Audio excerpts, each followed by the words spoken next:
Caleg Gerindra Makassar yang mendaftar diharuskan mengikuti uji kelayakan dan kepatutan di kantor DPC Gerindra Kota Makassar.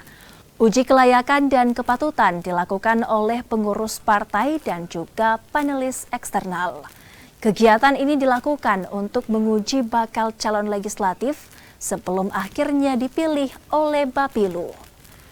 Setidaknya ada 90 pendaftar, baik dari kader maupun dari luar kader partai, untuk ikut uji kelayakan dan kepatutan Partai Gerindra.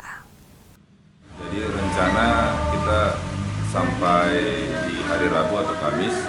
Jadi fit and proper test ini tetap berjalan, kami juga tetap masih membuka untuk teman-teman ataupun saudara-saudara yang mau mendaftar di Partai Gerindra, silakan masih tetap kami buka.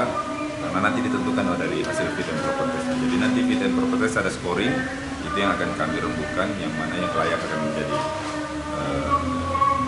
caleg.